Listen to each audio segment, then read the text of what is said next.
The night began like any other in Cotonou, quiet, still, almost gentle.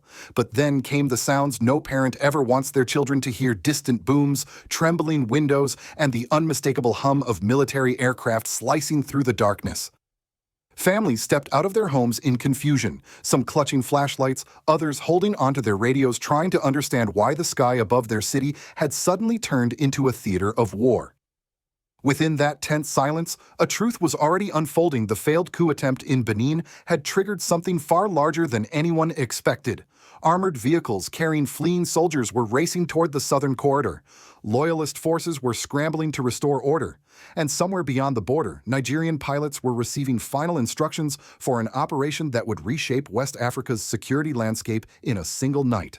For many Americans watching from afar, especially those of you who have lived long enough to remember the Cold War, Vietnam, or the first Gulf conflict, you know that moments like this are never local. They send shockwaves, they change alliances, they redefine the future. And as the first flashes of light erupted across Cotonou's skyline, one question echoed louder than the explosions themselves. What does it mean when a regional power decides that coups will no longer be met with press statements, but with precision airstrikes? This isn't just another story about instability in Africa.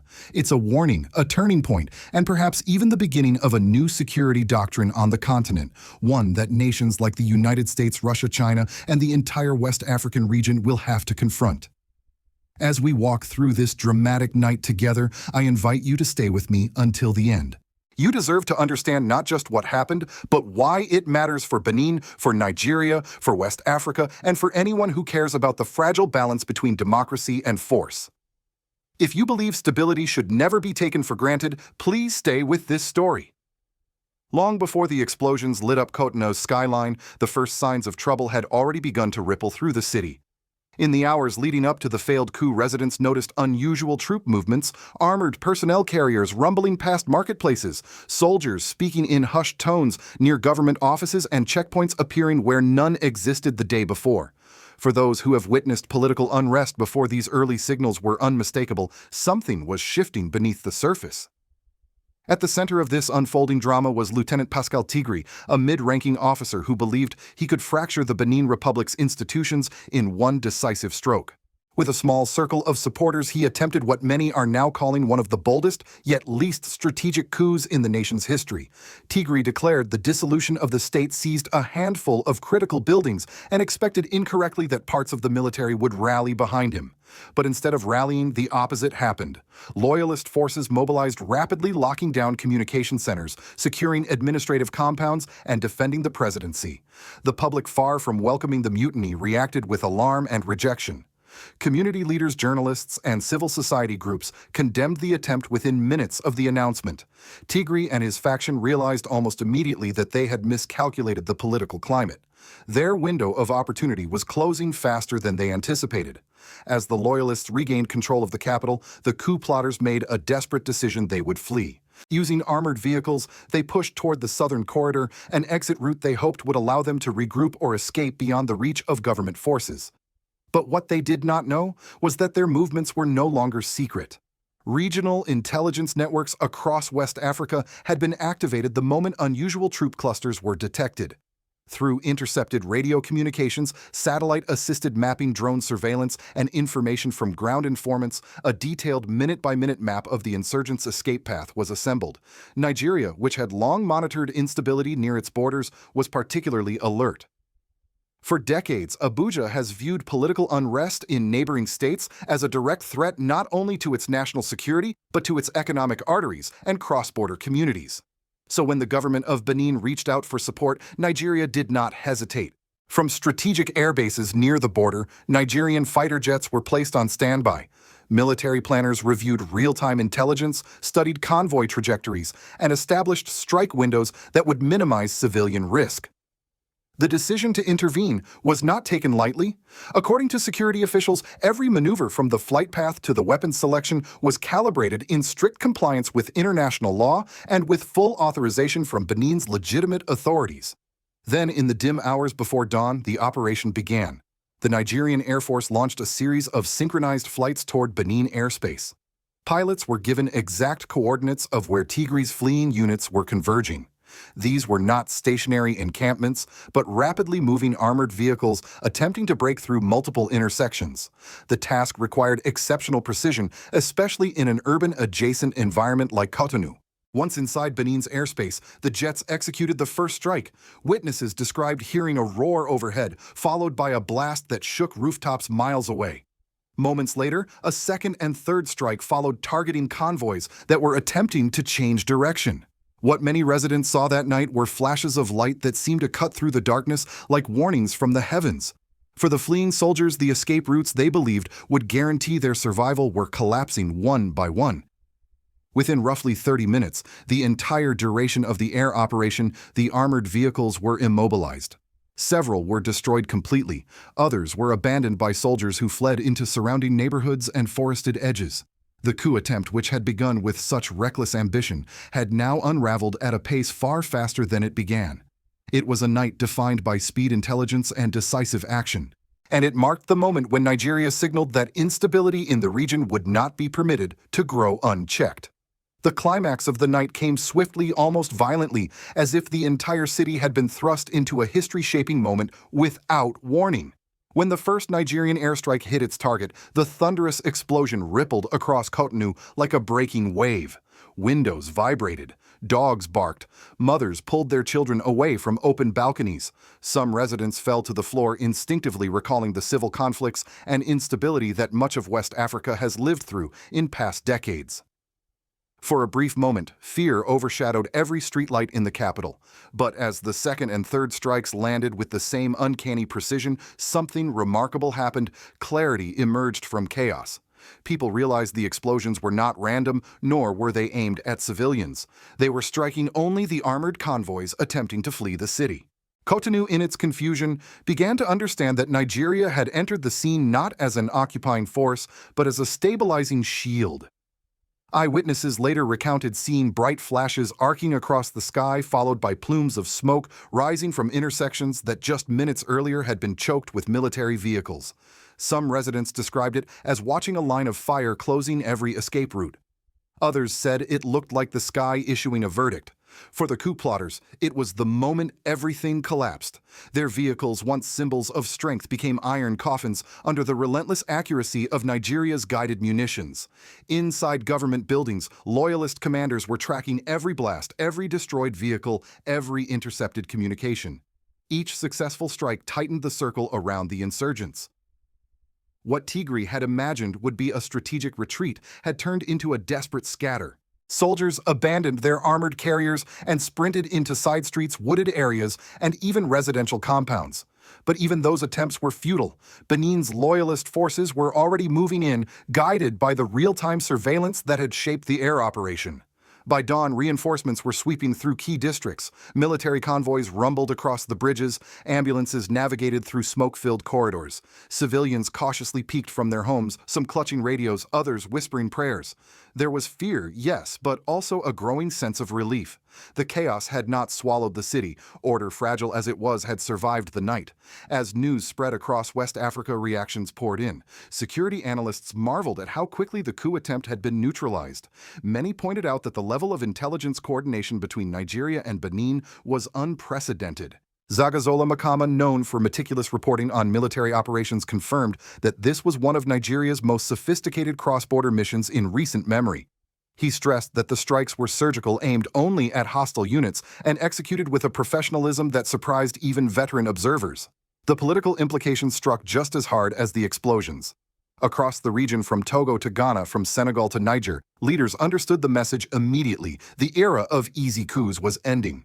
Unlike previous decades when international bodies often responded with statements and sanctions long after the damage was done, Nigeria had demonstrated something entirely different, a willingness to act before instability metastasized. For insurgent groups, opportunistic commanders, and political adventurers, the night in Cotonou became a warning carved in smoke. The idea that a small faction could seize a capital, dissolve institutions, and flee into the shadows was no longer realistic. West Africa had changed its playbook, But the strongest reactions came from ordinary people, the ones who lived through the explosions, who held their children close, who prayed through the night and woke up to sunlight breaking through smoke. Many said they felt protected for the first time in years. Others admitted they were shaken, but grateful that the chaos had not spiraled into a prolonged conflict. Above all, the night revealed something deeper. Regional stability would no longer be left to chance. It would be defended with intelligence, coordination, and, if needed, decisive force. When the sun finally rose over Cotonou, the city looked as though it had lived through a week of turmoil in a single night. Smoke hung low over several intersections, military vehicles were stationed at major roundabouts, and emergency response teams moved from site to site assessing structural damage. Yet beneath the visible scars, there was something else, an unmistakable air of collective exhale. The coup had failed swiftly and definitively, and the citizens of Benin were seeing daylight again. For many families, the first priority was simply stepping outside to understand what had happened. Elderly men walked slowly toward main roads, leaning on canes, scanning the horizon for signs of continued conflict. Mothers held their children's hands a little tighter, reassuring them that the danger had passed. Conversations erupted in doorways and neighborhood courtyards as people compared what they had heard, what they had felt, and what they believed the night meant for their country. What quickly became clear was that the failed coup exposed vulnerabilities that many Beninese had quietly sensed for years. How had Lieutenant Tigri amassed the vehicles and manpower needed for such an attempt? How had he expected parts of the military to join him? Why were early warning mechanisms not strong enough to prevent the first stages of the mutiny? These questions asked in living rooms and marketplaces across the capital would soon become the foundation of a national political debate. Inside government offices, the political aftermath was already unfolding. Loyalist military leaders, strengthened by their successful defense of the state, began drafting internal assessments. They pushed for a comprehensive review of command structures, screening procedures, and internal loyalty mechanisms. The government announced that investigations would begin immediately, not only to locate the remaining fugitives, but to uncover the financial and logistical networks behind the coup attempt. Rumors of external sponsors and hidden political factions circulated widely, and ministers faced growing pressure to provide transparency. But the night had also brought unexpected legitimacy to Benin's democratic institutions. Citizens who had previously felt disconnected from politics found themselves emotionally invested in the survival of their government. Seeing loyalist forces willingly defend the state and watching Nigeria intervene in support of constitutional order gave many people a renewed sense of national pride. In interviews gathered by local reporters, several residents expressed gratitude that the coup had been crushed before it escalated into widespread bloodshed. Yet relief did not erase anxiety. Parents worried about the psychological toll the explosions had taken on their children. Shop owners worried about days or weeks of disrupted business. Religious leaders called for calm, healing, and unity, reminding citizens that the country would need time to rebuild confidence in its security apparatus. Hospitals reported treating civilians for shock-related symptoms, proof that even a short-lived crisis can leave long shadows. Regionally, the political effects rippled outward. Some West African nations praised Benin's resilience and Nigeria's decisive support. Others, especially those with fragile internal structures, privately feared what such a precedent could mean for their own political landscapes. Would rapid cross-border intervention become the new norm? And if so, who would be the next target? Rebels, mutineers, or even political actors seen as destabilizing for Benin? However, the path forward was unmistakable: repair. The fractures restore confidence and build stronger walls politically, socially, and institutionally against any future threat. The coup had failed, but its impact had carved a message deep into the country's consciousness. Benin had survived the night, but the work of understanding and healing was only just beginning. From Washington to Brussels, from Addis Ababa to Paris, the events that unfolded in Benin sent analysts into immediate, urgent discussion. For many global observers, Nigeria's precision intervention represented far more than a tactical strike. It signaled a new phase in West Africa's security doctrine, one that major powers could not afford to ignore. In the United States, officials monitoring West African stability understood the stakes instantly. For decades, Africa's coastal and Sahel regions have been central to U.S. counterterrorism, mineral security, and long-term diplomatic planning. Instability in even one nation can disrupt trade corridors, fuel extremist recruitment, and create humanitarian pressures that ripple far beyond the continent. So when a coup attempt in Benin was stopped, not by sanctions or negotiation, but by a coordinated, intelligence-driven military response. Policymakers saw both an opportunity and a dilemma. On one hand, Washington has long advocated for regional solutions to regional problems. Nigeria stepping forward to defend a democratically elected government aligns at least superficially with U.S. interests. It reinforces constitutional order, prevents the rise of armed factions, and stabilizes a zone critical to maritime routes and mineral supply lines. But on the other hand, this new level of military assertiveness raises uncomfortable questions. If West African nations begin responding to instability with rapid cross-border interventions, what role does the United States play, and how much influence will it retain?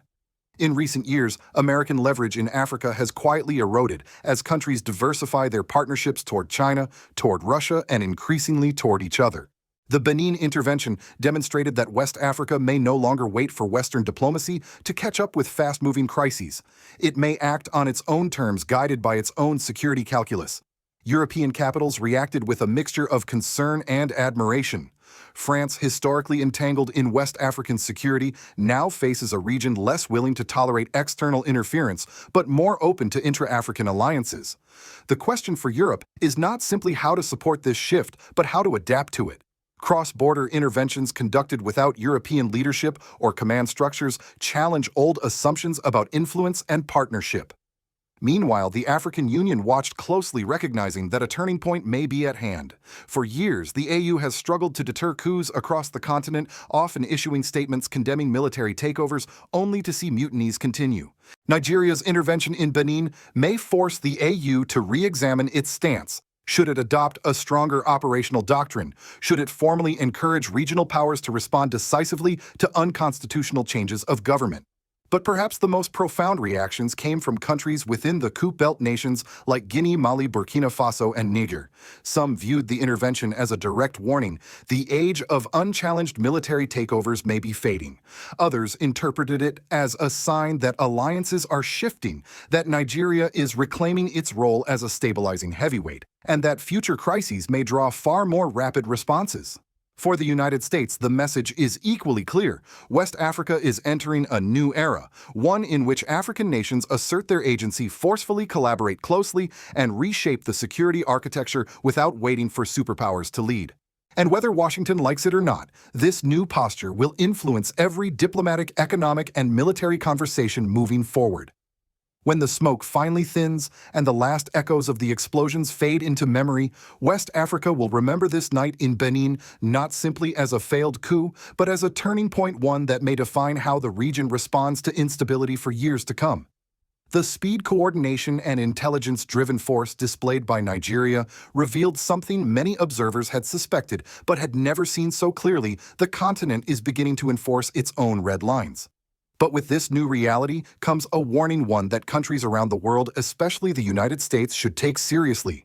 When regional powers act decisively, they reshape political norms. They set precedents. They determine whose voice matters in moments of crisis. And if West Africa continues down this path, external powers will no longer be the first responders to instability. They will be observers, adapting to a new order forged not in conference rooms, but in the precision of midnight decisions. For ordinary citizens of Benin, however, the meaning of this night is more intimate.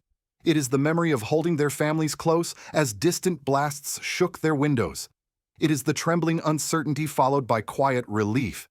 It is the realization that their democracy, fragile, imperfect, but cherished, was defended before it could fall apart. Many are left wondering what the next weeks will bring.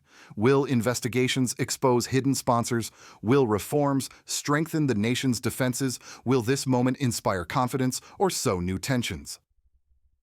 Across West Africa, the implications stretch even further. Future coup plotters will think twice. Regional alliances may deepen. Security doctrines will shift toward readiness and rapid response. And the global audience watching from Washington, Brussels, Beijing, and beyond will have to adjust to a continent no longer waiting for external approval to secure its own future. For those of you following Africa news closely, especially viewers who have taken an interest in nations like Burkina Faso and leaders such as President Ibrahim Traoré, this moment signals something familiar: a growing belief that African stability must be protected by African hands.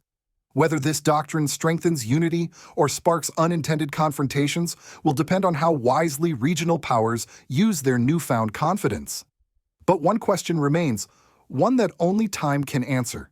Is West Africa entering an era of lasting stability, or merely a new chapter in the struggle between democratic resilience and military ambition? Your thoughts matter. Your voice matters. And in moments like these, reflection is just as important as information. If you believe you are among the few who truly follow the deeper truths behind Africa news, please share this message. And if you believe the stability of nations like Benin and yes, even Burkina Faso under leaders like Ibrahim Traoré deserves more than headlines, then subscribe. Because the story of West Africa is still being written and you deserve to witness it as it unfolds.